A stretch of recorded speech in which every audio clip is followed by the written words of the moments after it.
Hello students. Today we are going to talk about your next assignment, which is going to be something a little bit different. For this assignment you're going to be actually making some art, and I don't want you to get all worried or tense about this. This is something that's intended to be easy and fun, I hope, for you, and also give you a chance to find out what it is like to design something yourself. After all, we have looked at the elements of art and we have looked at the principles of design. So now we're actually going to try to put those to use by creating logos. And as you can see in our opening slide here, you can see a Pepsi bottle with the Pepsi logo right on it. And then of course the competitors, Coca-Cola, Make It Real, right there. So thought that would be a good way to start things with two very familiar logos that we see every day. Now, the word logo actually literally means word. And what logos mean in today's terms are symbols and words together. And what these symbols and words do is they create an identity. You might have heard the word corporate identity, or you might hear people talk about, I'm going to brand myself. And what that is they are looking for an image that they can use to represent themselves or their business or their company that will be something they can put on their stationery, something they can put on their website. So I want you in this particular assignment to be thinking about a logo that you're going to create for yourself. And, it could just be something fun just to represent you. It might be something, for a business that you're thinking about doing in the future. But this is something that represents you. So as we see here, logos are used in modern business to convey a company's image and message and to sell their products. And the goal of this assignment is for you to design your own logo and proclaim your own identity. So this is actually an example of a moving logo that I created for my website. Actually, I don't use this anymore because I don't use Anderson on the end of my name anymore. But you can see it's got an image and it's got lettering. So you're going to be doing something a little bit simpler because you're going to be hand drawing your own logo. So sometimes a corporation will have more than one business or more than one product associated with it, and they'll adapt their logo for those various products. So here you can see we have Rockefeller Records and Rockaware, and we've got it in versions of things that a man might wear, things that a woman might wear. You can see how the difference in the design for the woman, it looks a lot more feminine, whereas for the man, it's a bit more spare. It's a very clean, simple design. On the shirt, it's black and white. And on the baseball cap, actually anybody could wear that. It's just a simple R, but everybody kind of will see that R and know what it's associated with. And these are some logos from several different TV stations. Actually, UPN and WB 17 don't exist anymore, but each one has its own feel. So at the time that I originally created this, WB was trying to market to a more youthful audience, and so their logo looks, more contemporary, maybe something more that younger people would like. NBC has long been associated with the peacock, and so you can see how MSNBC is using the peacock in their background. With CBS, they have their eye on the world, and so they've got a very simplified looking eye next to that CBS, but that is where that comes from. And then WHYY at the top, the Y is circled because it's a lot of educational programming, so they're always asking why. It's kind of a visual pun, if you will. So these are also some examples of fast food chain logos. Sometimes a chain might have a character associated with it or a phrase. With Burger King, you've got the Hamburglar. I think that might be SpongeBob there. I'm not sure. It looks like him. Taco Bell has a phrase. Wendy's Hamburgers has that little girl associated with it, that little red-haired girl with the braids, because she was actually the daughter of the original owner of Wendy's, and he named it after her. And then, of course, the golden arches for McDonald's. So the one thing that nearly all of these have in common, whether you're looking at these logos or the logo here, or let's go back forward again to the fast food chains, the one thing they all have in common is they're fairly simple.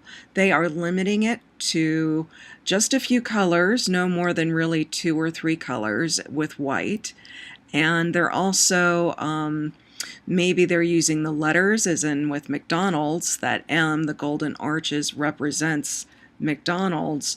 So again, the idea is that you want something that is simple, that makes an immediate mark on the person looking at it, so that when they see that later, they're always going to associate it with that product. So they're meant to be simple and easy to remember and easy on the eyes to look at as well. So bad graphic design can cause all kinds of problems. So you all are probably too young to really remember the 2000 presidential election.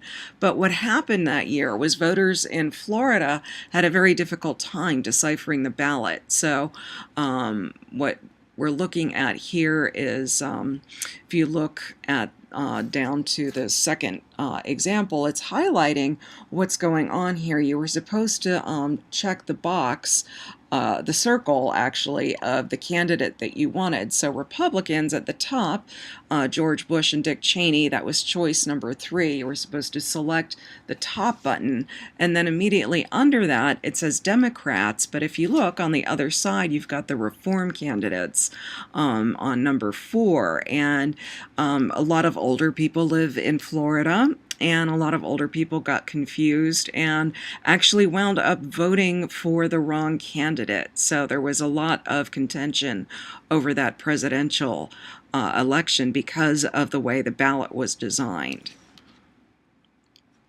And this is a logo for bookbinding. So looking at this and thinking about everything that I just said that goes into making a good logo, can you see why this might not be a good design? And if not, I'm going to give you some hints. So it's supposed to be about bookbinding, which you might not know if they hadn't given you that hint at the bottom of the image where it actually says bookbinding.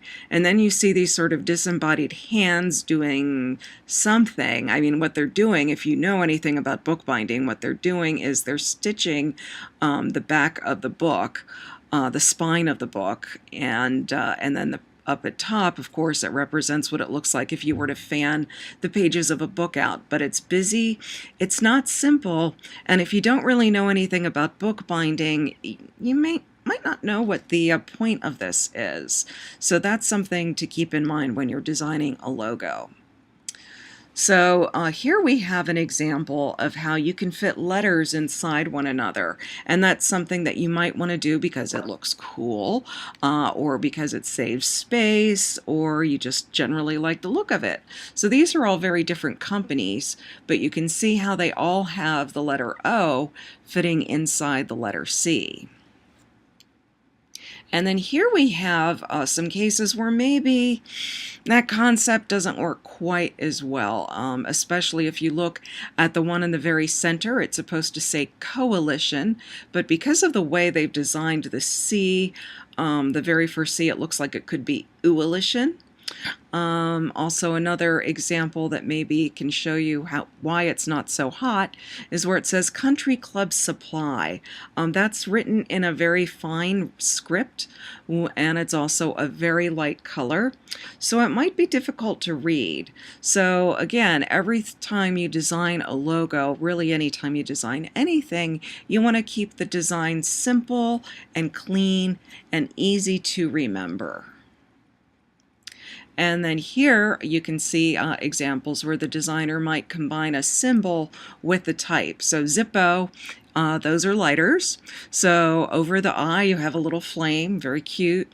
And then Lonely Planet is a travel company, and they've got the circle in between the two words, lonely and planet, or going around them, and that kind of suggests something to do with planet Earth, which is where we would be traveling.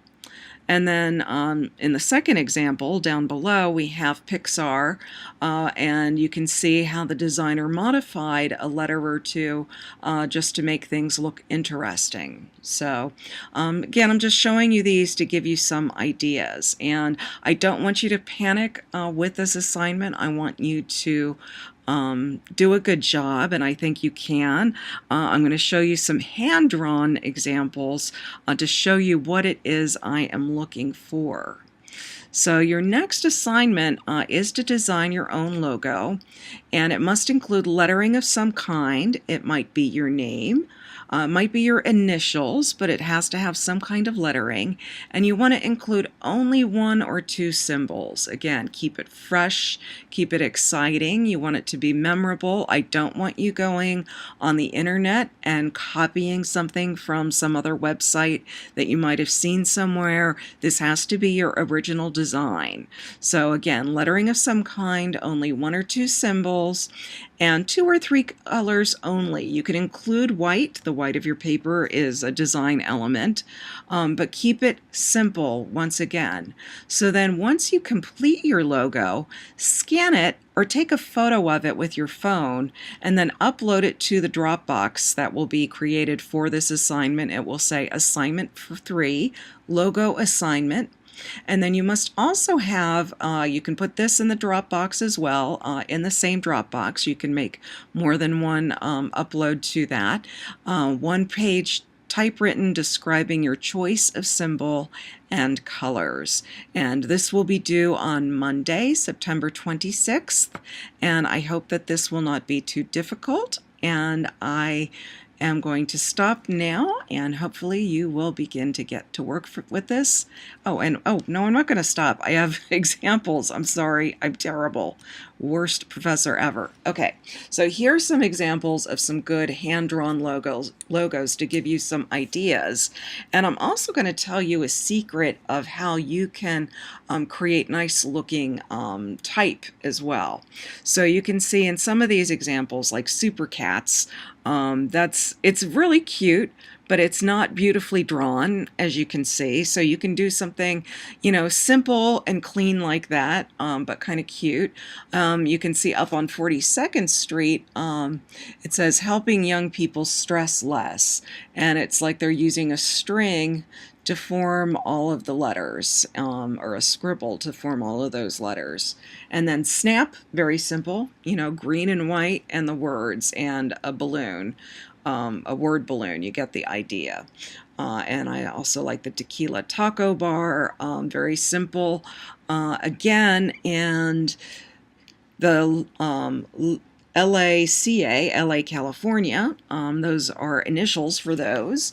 Look like they could have been hand-drawn. The Tequila Taco Bar part looks like they had some help. So here's a little secret of what you can do. You can go to your very own computer and printer and print out a typeface that you like and a size that you like for your logo, and then I'm going to allow you to trace that onto your paper. Your paper needs to be unlined. I don't want to see any notebook paper. I don't care if it's on computer paper, but it has to be unlined. But that is one of the secrets that you can use, and that artists use all the time, actually. Artists, you might think of it as cheating, but again, it's about getting a good design. So think about what you want. And if you have any questions, as always, you can text me or email me. My text number is 484-885-9474. And again, I am going now, for real, I am going to exit out of here and let you guys get started.